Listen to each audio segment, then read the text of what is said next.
벌써 2월 중순이 이렇게 되어가고 있습니다. 올해가 시작한 지 얼마 된 것 같지 않은데 벌써 이렇게 시간이 지나갑니다. 여러분 올해 연초에 계획했던 바들을 어느 정도 이루고 있는지 모르겠어요. 뭐 성경 읽기나 기도하기나 예배드리기나 혹은 직장에서나 어떤 운동이나 얼마나 이루어가고 있는지 모르겠습니다. 뭔가를 새롭게 시작한다는 게 쉽진 않지요. 어렵긴 합니다만 좋은 의도를 가지고 좋은 일들을 계획했다면 설날 지나면서 다시 한번 힘을 내서 새해인 듯 다시 한번 힘을 내서 잘 이겨내시고 잘 할 수 있기를 바랍니다. 그래서 시간 지나면 지날수록 또 뭔가 달라지는 그런 삶이 되면 참 좋겠습니다. 우리가 사무엘상을 보고 있습니다. 사무엘상 오늘 본문이 굉장히 긴데 아마 다 읽어오셨을 거라고 생각을 하고 제가 말씀을 전할 텐데 읽어보지 않은 분들, 새로 오신 분들 많으니까 제가 설명을 하면서 말씀을 보도록 하겠습니다. 사무엘상은 새로운 시대를 열어가는 책이라고 할 수가 있습니다. 특히 전반부에는 과거 구시대가 끝이 나고 이제 새 시대가 열리는, 리더십이 바뀌는 그런 내용이라고 할 수가 있습니다. 특별히 우리가 오늘 보는 이 내용은 이스라엘 백성들이 블레셋과의 전쟁에서 패배해가지고 법궤를 빼앗겨 버렸는데 이 법궤에 관한 그런 내용입니다. 사무엘서를 말하자면 사사기 말기 시대를 말하지 않을 수 없는데 사사기, 사무엘상이 시대적으로 이렇게 연결이 되어집니다. 사무엘서 말기 시대를 한마디로 표현한 내용이 자기 소견에 옳은 대로 행하는 시대라는 말입니다.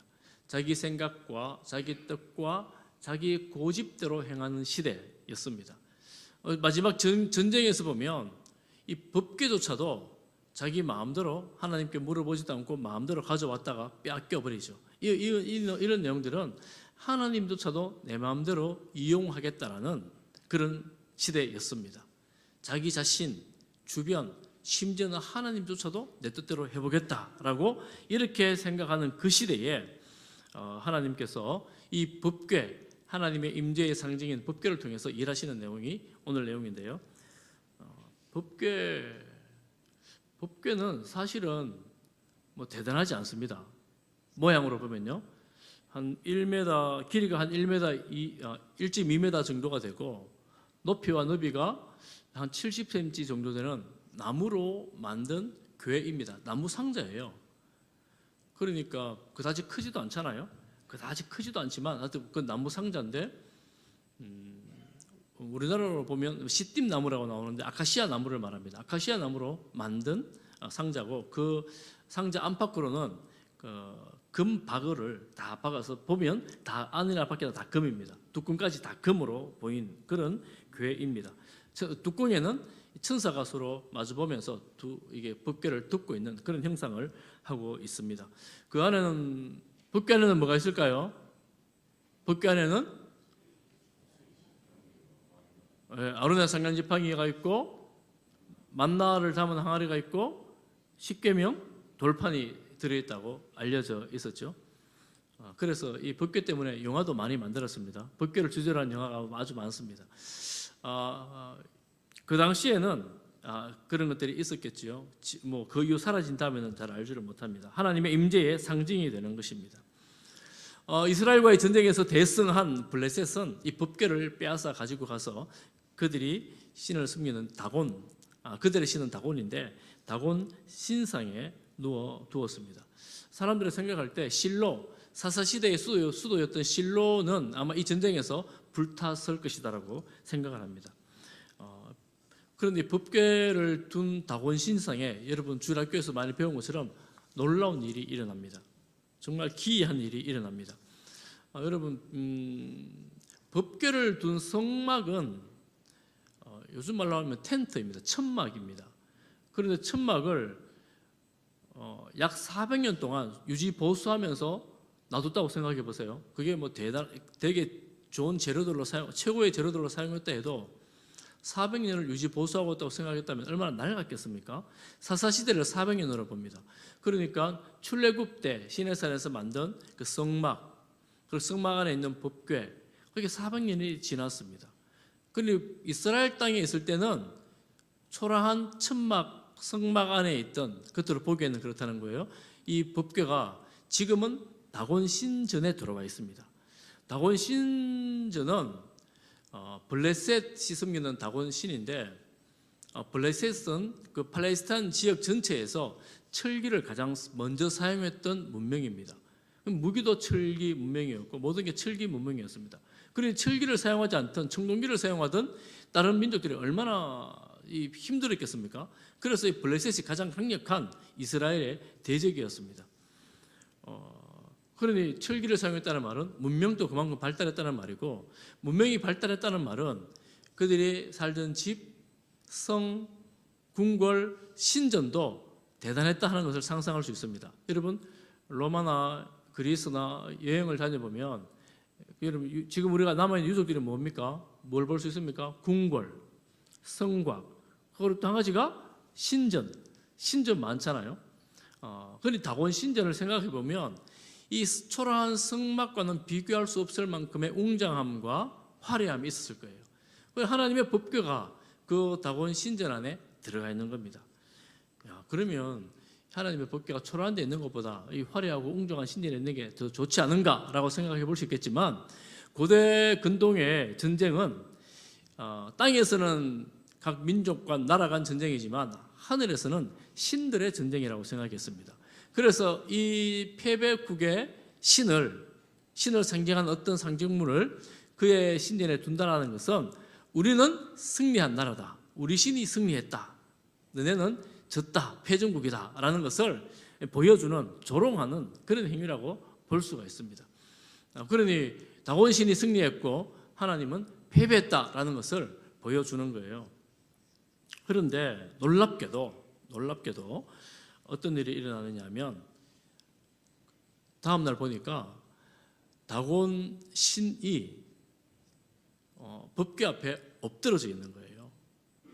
여러분 인터넷에 그 다곤 신을 쳐보면 이미지들이 많이 나오는데, 제가 보여주려다가 일부러 잘 보여주지 않습니다. 이미지들이 여러 가지가 나오는데 반인 반어 신상입니다.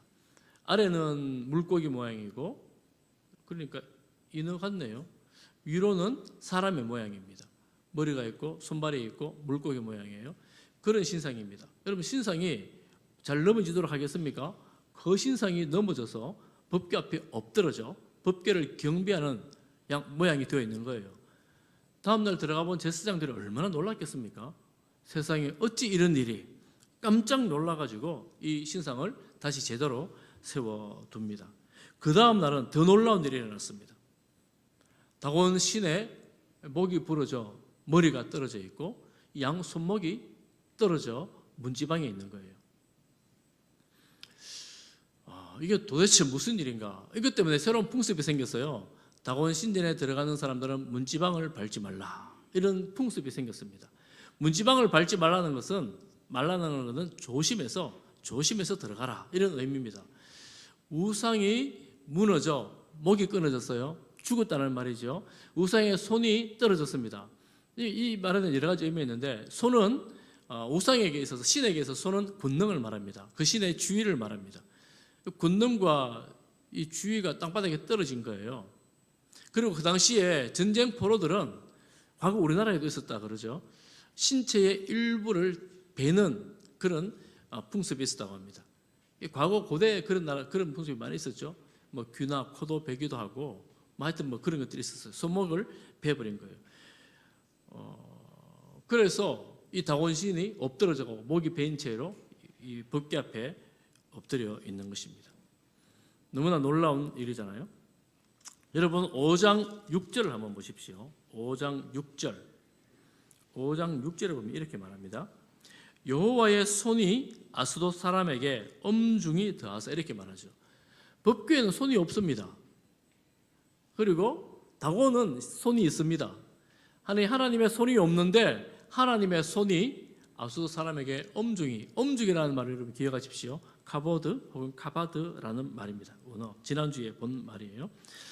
엄중히 무겁게 쳐버린 거예요. 그래서 재앙이 그들에게 임하였습니다. 아스돗에 있는 사람들이 깜짝 놀라서 두려워하게 됩니다. 그 지역에는 독한 종기가 돌았습니다. 사람들이 죽어나가기를 시작을 합니다. 그래서 사람들이 모여서 이 교회를 옮겨가자. 아스도에서 둬서는 안 되겠다. 이래서 가드라는 지역을 옮깁니다. 가드라는 지역도 역시 블레셋의 대도시 중에 한 곳입니다. 블레셋에 5대 도시가 있습니다. 그 중에 한 도시입니다.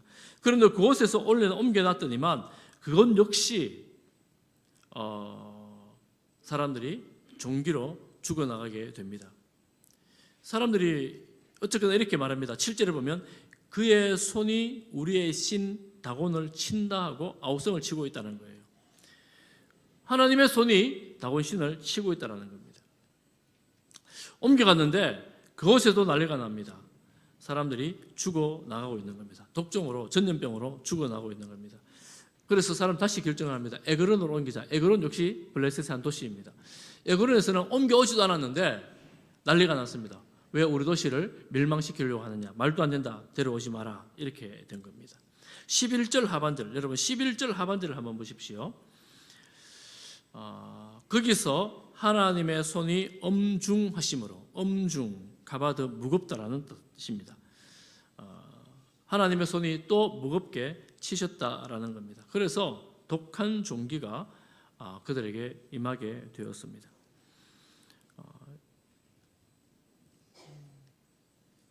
이들이 법궤를, 하나님의 법궤를 전리품으로 가져갔을 때 얼마나 큰 승리라고 잔치하며 기뻐했겠습니까? 큰 축제를 벌였을 것입니다. 그렇지만 그 생각을 바꾸는 데는 시간이 오래 걸리지 않았습니다. 여러분, 우리가 이 땅에 살면서 여러 가지를 생각해야 되는, 한 가지 꼭 기억해야 될 것은 하나님 없는 성공에 대해서 우리가 좀 깊이 생각을 해야 돼요.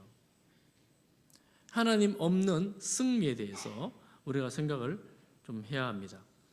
혹은 하나님이 어디에 있냐고, 하나님 없어도 괜찮다고 생각하고 계시다면 여러분 생각을 좀 바꾸시기를 바랍니다. 하나님이 아무것도 아니라고 생각하는 분이 계시다면 생각을 바꾸시기를 바랍니다. 큰 소리를 치면 안 된다는 거예요. 하나님은 이스라엘 백성들과 전쟁할 때 블레셋은 야, 이거 하나님 아무것도 아니구나 이렇게 생각했을 것입니다. 그렇지만 얼마 지나지 않아서 하나님은 스스로 일하시기를 시작하셨습니다. 하나님 앞에서 겸손하고 하나님을 경외하는 성도가 되어야 합니다. 왜냐하면 하나님은 천지를 창조하시고 하나님은 지금도 천지를 주관하시는 주권자이십니다. 하나님은 어떤 분이신가? 하나님은 창조자이시고 주권자이십니다. 또한 하나님은 심판자이십니다. 이스라엘 사람들은 법궤까지 빼앗겼는데 하나님 우리에게 무엇이 유익한가라고 말하고 있을지도 모릅니다. 그들의 죄 때문에 그렇게 됐다고 생각하지 않는 것이지요. 법궤 효력이 다 있을까요? 그렇지 않습니다. 출애굽기 3장에 보면 하나님은 나는 스스로 있는 자라고 말씀하시고, 출애굽기 14장에 보면 홍해 앞에 선 모세가 백성에게 말합니다. 우리 같이 한번 읽어보겠습니다. 14장 13절 14절입니다. 같이 봅니다. 시작. 모세가 백성에게 이르되 너희는 두려워하지 말고 가만히 있어서 여호와께서 오늘 너희를 위하여 행하시는 구원을 보라. 너희가 오늘 본 애굽 사람을 영원히 다시 보지 아니하리라. 14절입니다. 여호와께서 너희를 위하여, 때로는 이럴 때가 있습니다. 여러분 살아가다 보면 때로는 이럴 때가 있습니다. 내가 정말 수고하고 애쓰고 때로는 하나님이 나를 도와주셨다라고 생각하고 승리를 외쳤는데 상황이 급반전이 되는 거예요. 앞에는 홍해, 뒤에는 애굽 군대. 내가 할 수 있는 것이 하나도 없는 거예요. 시간이 얼마 지나지 않으면 쫄딱 망하게 생긴 거예요. 그런 상황에서 하나님은 모세에게 말씀하신 거예요. 너네 가만히 있어라. 내가 몸부림쳐서 뭔가 하고 싶은데 할 수 있는 게 하나도 없는 거예요. 가만히 있으라 그러지 않아도 가만히 있을 수밖에 없는, 할 것이 전혀 없는 그런 상황이 우리 인생에 있더라는 거예요. 여러분 그런 때를 지나보셨잖아요. 그때 하나님께서 일하십니다. 이 때의 기사를 두고 시편 기자는 이렇게 말합니다. 시편 46편 10절에 보면 이러시기를 너희는 가만히 있어 내가 하나님 됨을 알지어다. 내가 문나라 중에서 높임을 받으리라. 내가 세계 중에서 높임을 받으리라.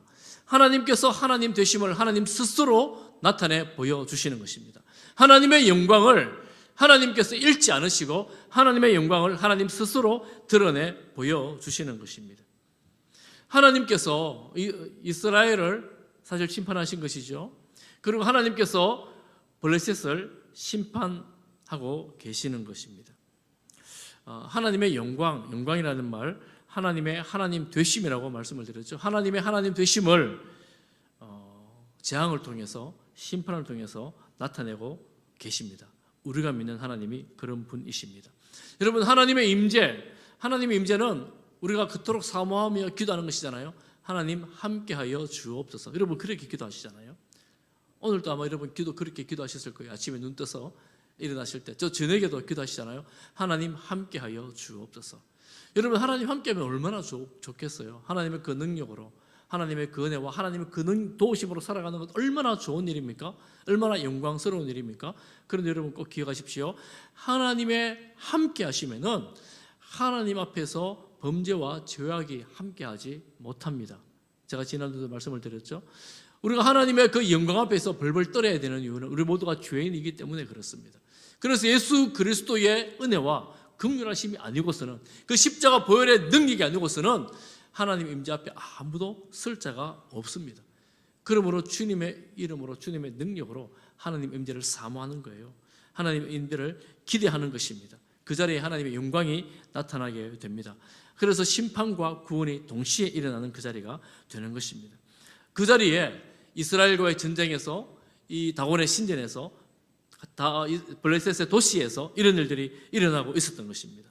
그래서 블레셋 방백들이 모여서 회의를 합니다. 긴급 회동을 합니다. 야, 도저히 안 되겠다. 이 법궤를 다시 제자리로 돌려보내자. 이렇게 결정을 합니다.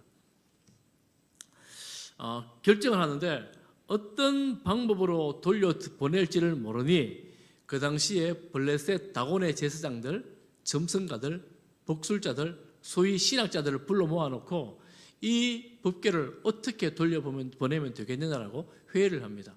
그런데 그 제사장들, 그 소위 신학자들이, 다곤의 신학자들이 하는 말이 뭐냐 하면 속건제를 드려야 된다, 이렇게 말합니다.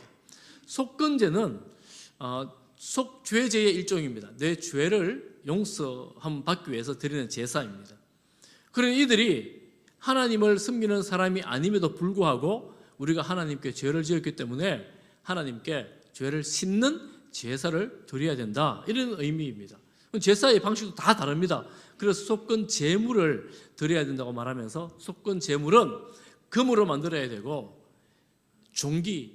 독한 종기 모양으로 5개, 그리고 이 전염병을 전파한 쥐 모양으로 5개.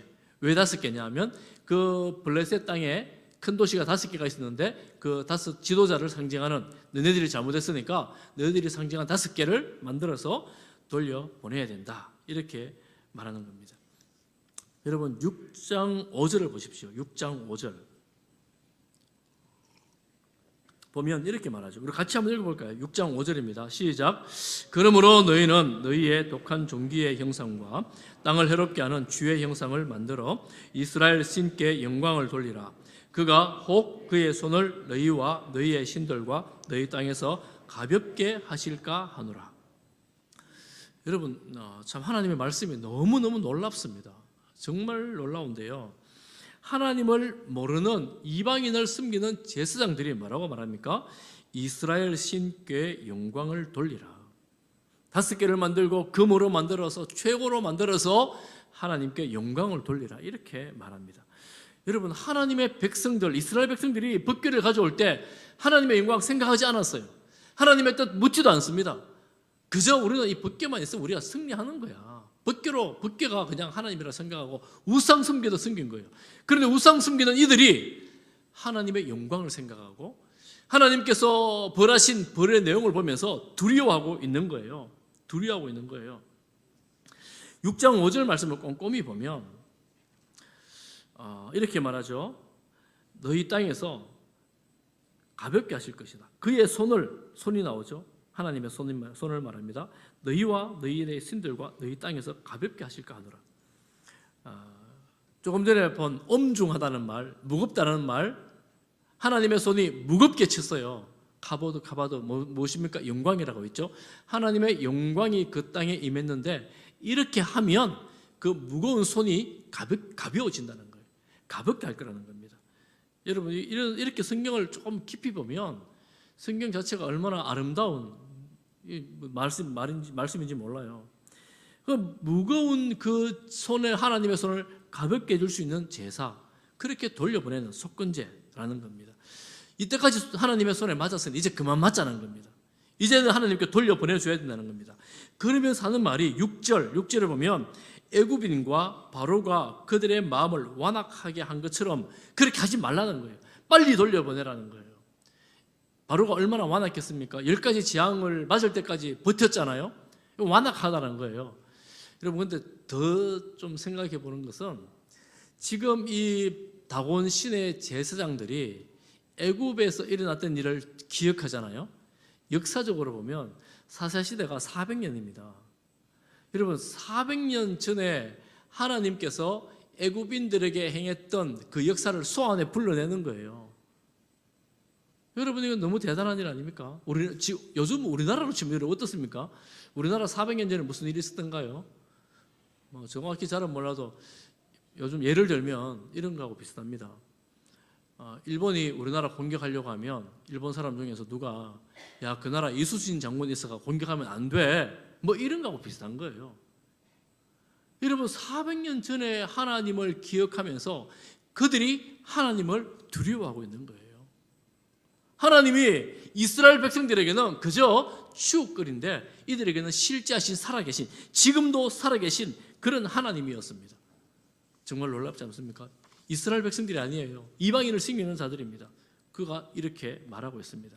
새 수레를 만들고 멍에매지 않은 소 2마리, 암소 2마리 새끼를 떼놓고 이렇게 실어가지고 돌려보내라, 이렇게 말을 하죠.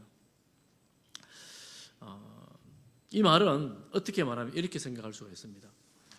이제는 이 전쟁에서 승리한 것 같지만 사실 너희가 전쟁에서 패배한 것이다, 졌다, 이것입니다.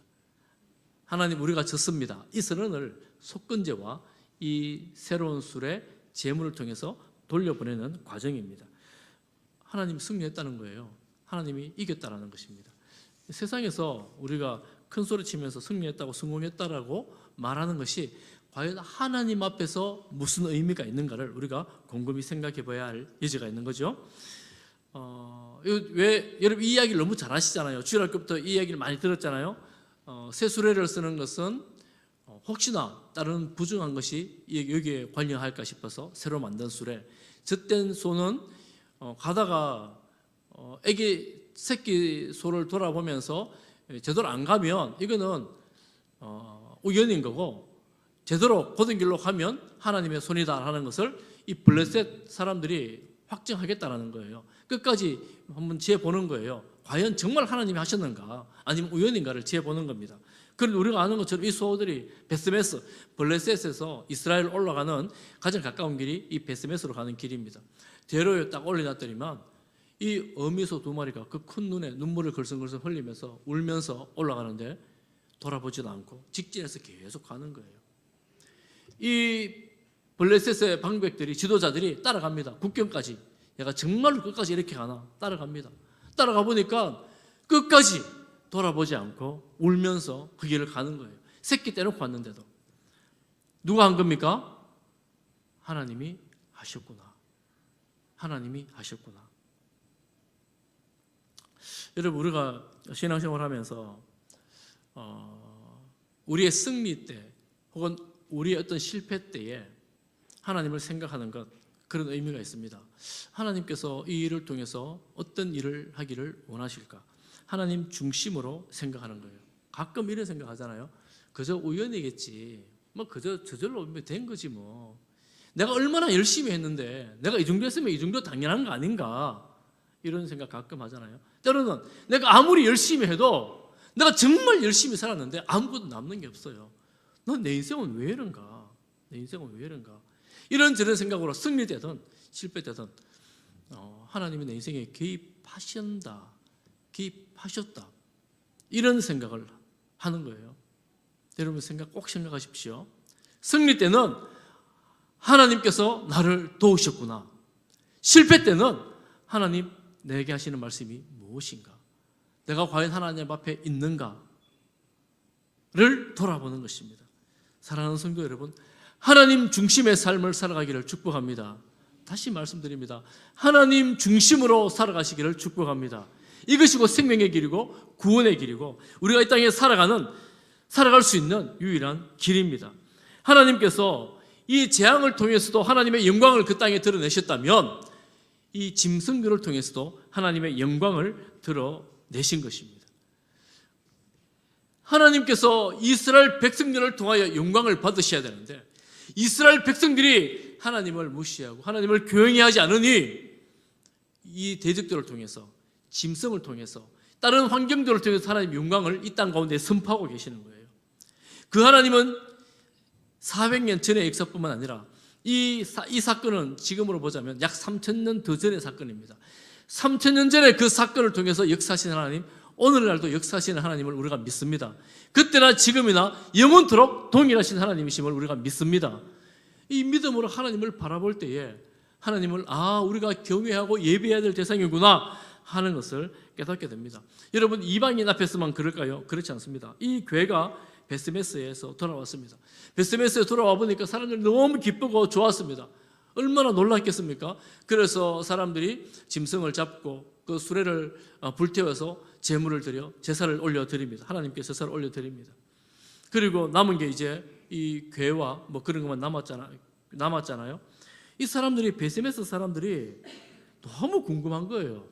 야, 이 괴에 도대체 뭐가 들었기에? 이 괴가 뭐길래 이 사람들을 돌려보냈나? 그리고 이 괴 뚜껑을 열어보는 거예요.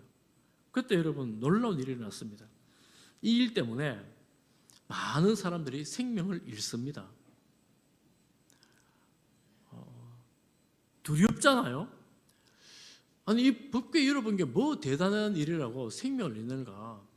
여러분, 이스라엘 땅에는 하나님을 섬기는 방식이 율법에 의해서 다 전해져 내려왔습니다. 그런데 이스라엘 백성들조차도 이 율법으로 하나님 섬기는 방식에 대해서 다 잊어버린 거예요. 율법을 이렇게 호기심으로 대할 수 있는 그런 게, 이 법궤를 호기심으로 대할 수 있는 그런 대상이 아니었습니다. 실로가 만약에 그때도 불타지 않고 남아 있었다면 이 실로로 이 법궤를 옮겨가야 했는데 아마 그 당시에 실로가 말씀드린 것처럼 불타 사라진 것 같아요. 성막이 다 사라진 것 같아요. 법궤를 어찌할 바를 모르는 거예요. 그래서 이 사람들이 호기심을 가지고 뚜껑을 열어보다가 죽음을 면치를 못하는 것입니다. 그러니 베스메스 사람들이 두려워서 이 법궤를 다른 데로 옮기라 그러는데 기랏 이아림으로 옮겨가게 되었습니다.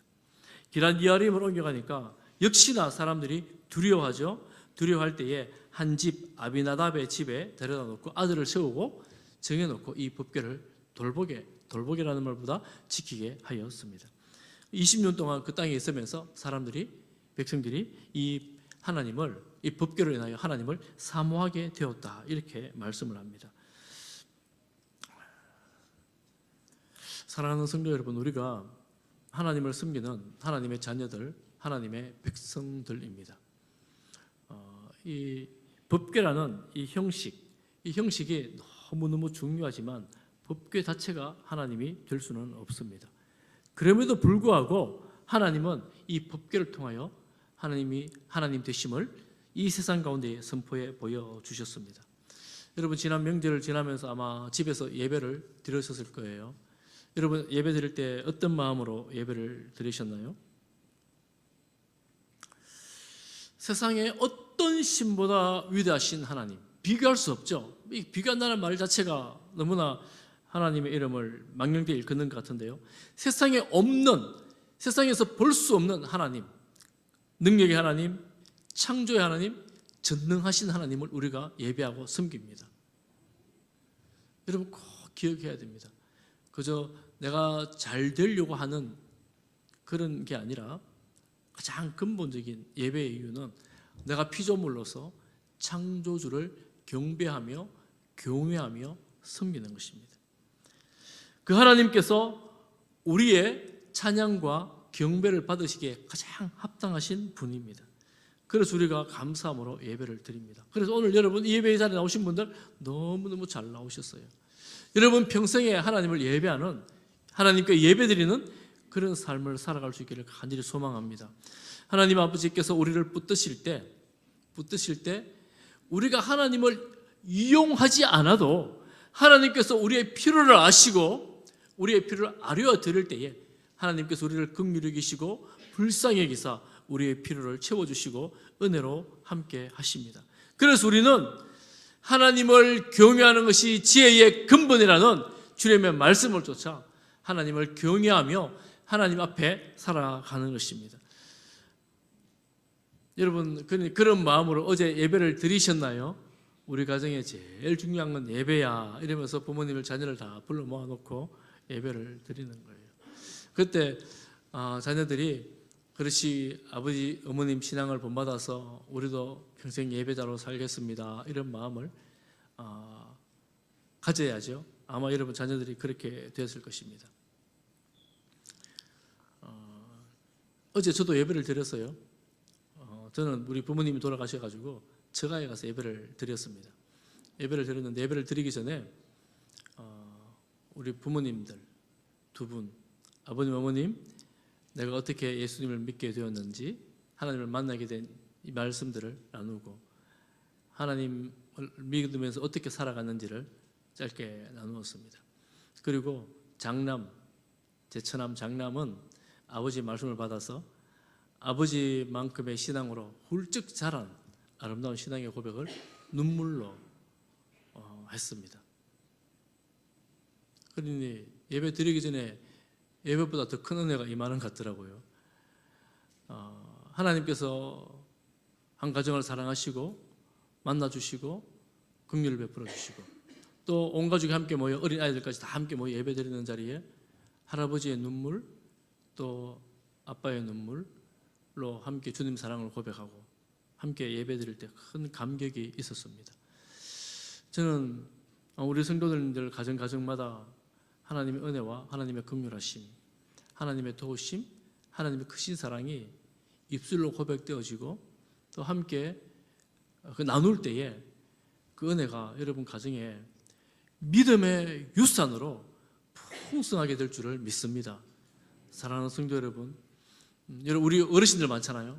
우리 어르신들 여러분 자녀들이 우리 아버지가 만난 하나님, 우리 어머니가 만난 하나님, 그 하나님에 대해서 꼭 이야기해 주십시오.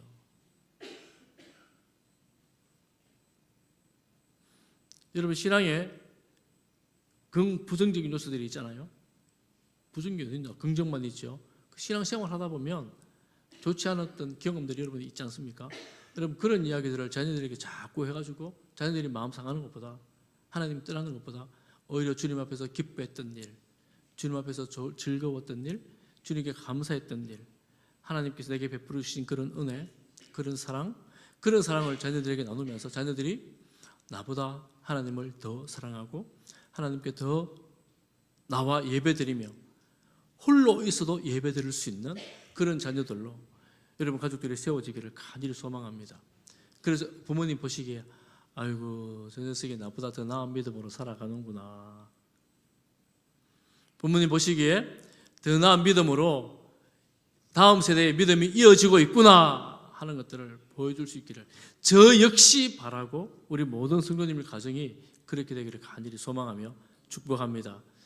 주님의 사랑과 주님의 은혜가 여러분 가운데 충만하여서 때마다 일마다 주 앞에 나와 기도하며 예배드리며 하나님 중심으로 살아가는 그런 성도들 되기를 축복합니다. 성경 한 구절 읽고 제가 말씀을 마치겠습니다. 히브리서 4장 16절 말씀입니다. 우리 다 같이 읽어보겠습니다. 시작. 그러므로 우리는 긍휼하심을 받고 때를 따라 돕는 은혜를 얻기 위하여 은혜의 보좌 앞에 담대히 나아갈 것이니라. 아멘.